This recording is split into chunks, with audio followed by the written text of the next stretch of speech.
fallen in love with you. Hello, it's Nate from Echo City Music Lab. Today I'm doing a tutorial for the classic tune Can't Help Falling in Love. It was originally recorded by Elvis back in 1961, and it's just a timeless song. It's been recorded and covered a bunch of different times through the years. Someone recently requested it on the channel, and I thought it seemed like it would be fun, so here we are. Not too much else to say, let's just get into it.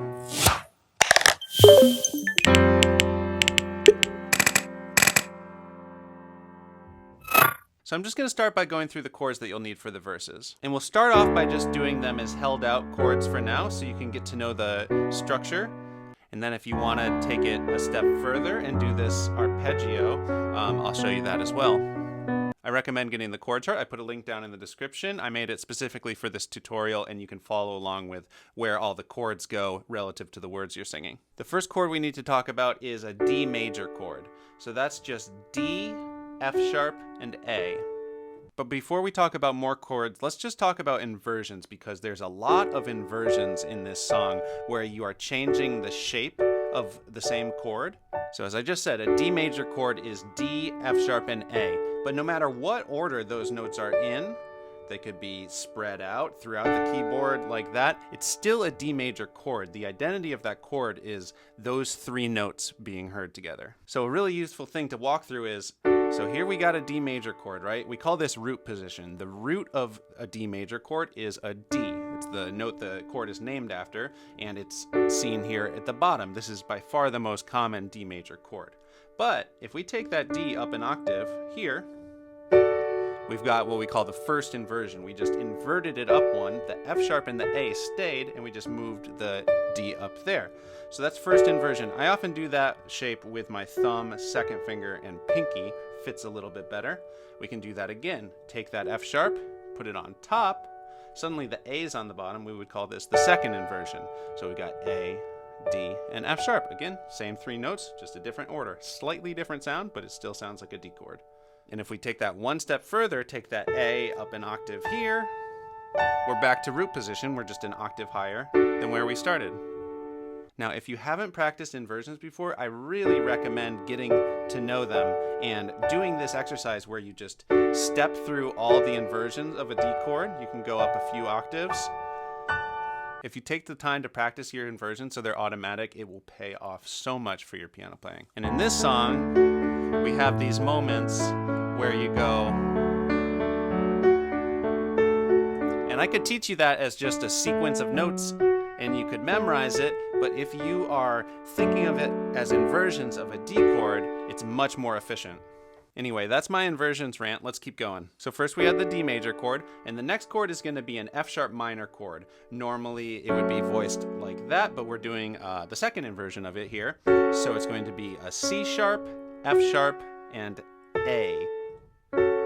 And notice to get from that first chord, the D major, to the F sharp minor, for this inversion, all you got to do is drop that thumb down. The third chord is a B minor, and in this case, we're just going to do it root position. It's going to be B, D, and F sharp. So far we've got wise men say. The next chord is a G major chord. We're going to do that as an inversion as well. So instead of the G down here, it's up here. And we've got a B, a D, and a G for that. Notice that we were just on this B minor chord. And so it's really easy to get to that G inversion. Your thumb stays on the B. After that G chord, you'll see another D major chord. This time we're doing a different inversion of it though. We're doing something that's going to flow a little closer to where we've ended up. Instead of jumping back up there, from this G chord, we're just going to drop the thumb down to A, do the middle finger on D, and then the pinky on F sharp. And the last chord of this line is an A major chord. We're going to keep our thumb on that A, and we're doing a root position A, where it's A, C sharp, and E. So here's what we got so far. Wise men say, only fools rush in. Let's talk for a second about the rhythm. There's a few different ways you could count this song. I think the most useful is to think about it in 6/8 time. So there's 6 counts per measure. That's going to help us when we add in the arpeggio, so we can think 1, 2, 3, 4, 5, 6, 1, 2, 3, 4, 5, 6. And just about every chord we've just gone over just holds for one measure. The exceptions being there's 2 measures of the B minor, and we're about to do the left-hand bass notes. In the second measure of the B minor, the left-hand bass note actually changes. And then the A that you ended on at the end of that line also lasts for 2 measures. Let's add the left-hand bass notes, then we can count through everything. So for the D chord, we're gonna do a left-hand D down low with your pinky, wise, and then when you go to that F sharp minor, even though we're doing an inversion here and C sharp's the lowest, you're still gonna do an F sharp bass note. Man. Then we're going to B minor here. I'm gonna move my thumb up to B. Say.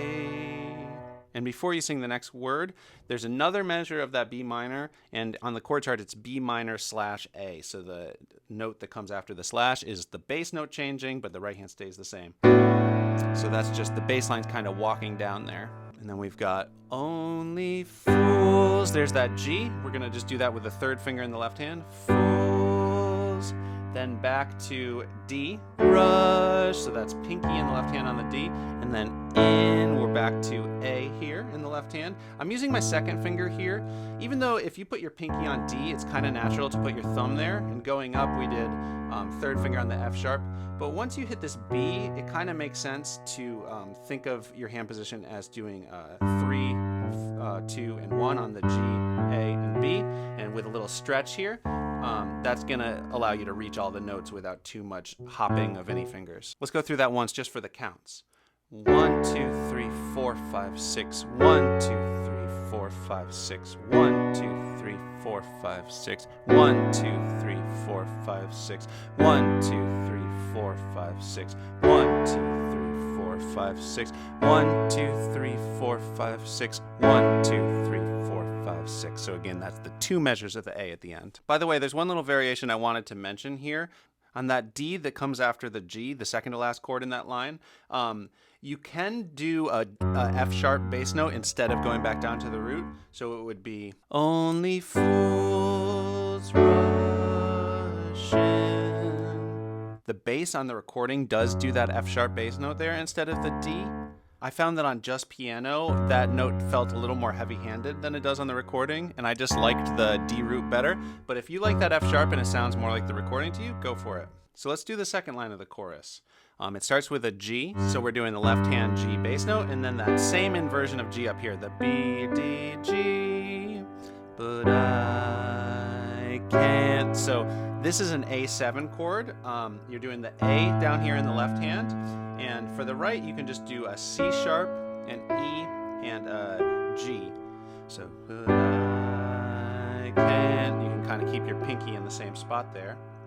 Next, we've got a B minor, but this time we're doing an inversion of it. So it's going to look like this: D, F sharp, and B. By doing the B up here rather than down here like we did before, it really gives us that uplifting sense of all the chords are rising and getting higher. Sounds really nice. But after that B minor, we do go back down to G, same inversion as before. Falling in, we're gonna go back down to a D bass note, and love, this is the lower inversion of D where we've got A, D, F sharp with, so now we've got an A, just the same inversion as before, and then U, finally a D, but this time it's a lower D inversion where we've got the F sharp on the bottom, so F sharp, A, and D. But I can't help falling in love with you. Okay, if you've got this down, you are well on your way, because most of this song is just that verse repeated. There's only one other section, which is the chorus. Let's hit that now. Let's learn the chords for the chorus like we just did the verses, and then I'm going to come back and show you the arpeggio stuff. And the chorus starts by just going back and forth between an F sharp minor and a C sharp 7. We're going to do the F sharp minor just like we did in the verse, so C sharp, F sharp, A in the right hand, and then just the low F sharp in the left. I'm going to use my second finger now. That opens me up to reach down to the C sharp bass note here. So C sharp. For the C sharp 7, we'll have the right hand just do F, G sharp, and B. Like a river flows surely to the sea, darling, so it goes that whole time, every chord just lasted exactly one measure. 1, 2, 3, 4, 5, 6. 1, 2, 3, 4, 5, 6. 1, 2, 3, 4, 5, 6. And that trend's going to continue through the end of the chorus. We got 3 more chords. B7. So I'm going to reach my left hand pinky down to a low B here, and the right hand's going to do a D sharp, an F sharp, and an A. Then we've got an E minor. We're going to do that inverted. So B's on the bottom, then E, G with the left hand hitting a low E here. Finally, an A7, just like we did it before. Notice I'm actually already playing 2 of the notes for the A7 in my right hand because of the E minor. So I'm just going to keep those 2 fingers there and play this C sharp. So the A7 is the right hand C sharp, E, and G. And I'm actually going to reach all the way down for a low A bass note. I know before we went up there, you could go up there, but we're already kind of down here, and it sounds nice and kind of dramatic there before we loop it around to the verse again. So the last line of the chorus there is, some things are meant to be. And the timing of that, for some reason, feels a little off-kilter and complicated, but it is still just 1 measure per chord. 1, 2, 3, 4, 5, 6. 1, 2, 3, 4, 5, 6. 1, 2, 3, 4, 5, 6. 1, 2, 3, 4, 5, 6. Then we're right back to a verse, so you're just going to move your left hand back to the original position and take my hand. Okay, so let's talk about this arpeggio I've been mentioning.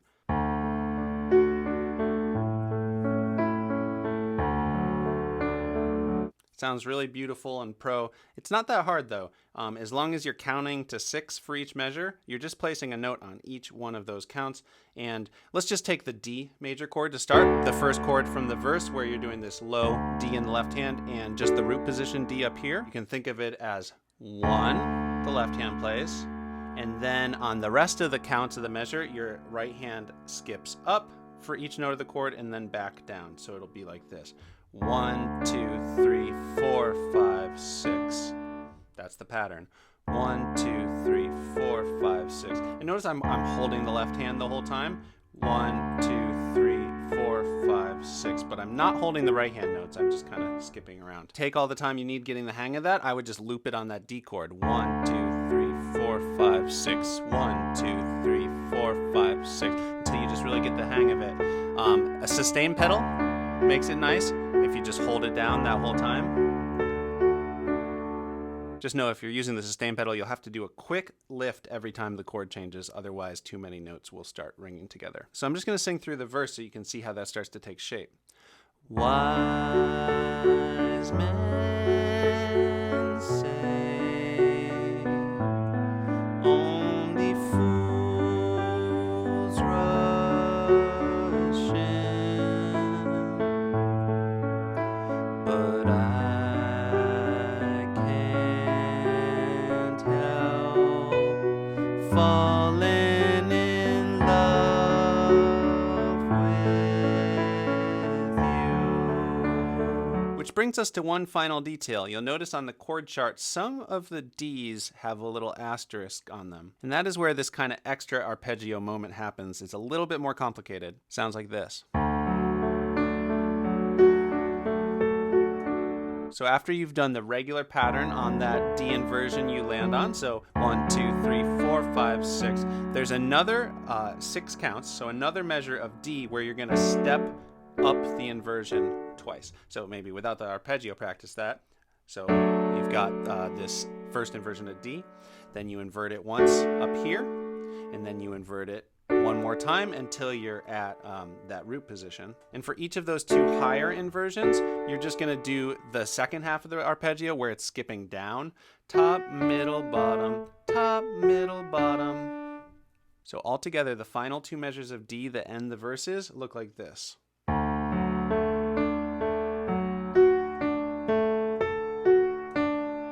I'm just holding the bass note the whole time. 1, 2, 3, 4, 5, 6. 1, 2, 3, 4, 5, 6. Okay, we're really almost there. Now that we've talked about that, we can do the intro, which is just kind of like the last 3 chords, including that arpeggio move we just did from the verse, just tacked on D, A, D, dad. So the intro looks like this, starting with the inversion of D that's on the A here. Then the A,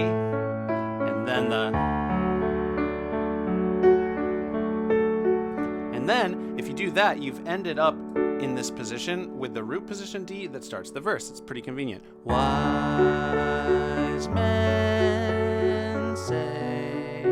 Let's jump ahead to the very end of the song. You'll notice that the last verse has an extra line where it says, "For I can't help falling in love with you again." And I put a double asterisk on it because it has one of those ascending arpeggio moves, but it's a little different this time. I'm going to go through it kind of quickly. So say we just did the second chorus, the final chorus of the song, and we've just landed on the last verse, verse 3. Take my hand, take my whole life too,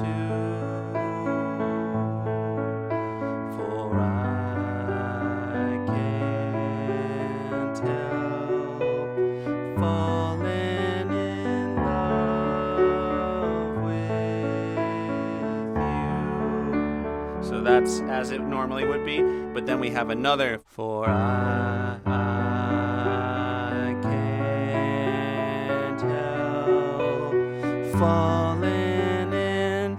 So here's where it gets different. For the final DAD of the song, instead of going to this inversion on D, we're going to go back up to that root position one.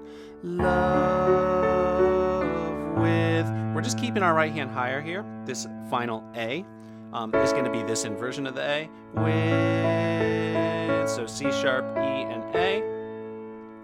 And then the very last, you, is going to start on that root position D, so the higher D, and then it's going to step through some of those arpeggios with the inversions again. So it looks like this.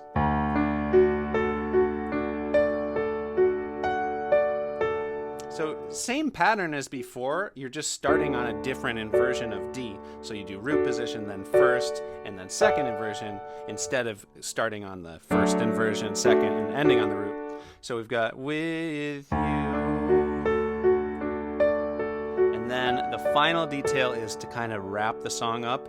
You're just going to do one last root position D major chord, an octave higher than you had done it before in the song. And you can kind of rake or strum those notes, if you will. Just in a second, I'm going to play you the whole song, but let's just check back in with the chorus now that we've been working with the arpeggio. So it's exactly what you were doing before, and you're just applying that same arpeggio rhythm. It's going to sound like this. Like a river flows surely to the sea, darling, so it goes. Some things are meant to be.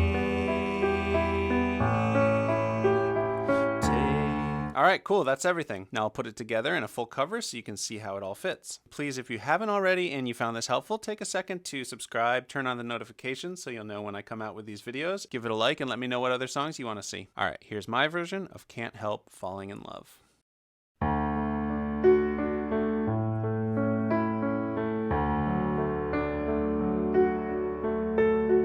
Wise men say only fools rush in, but I can't help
fall.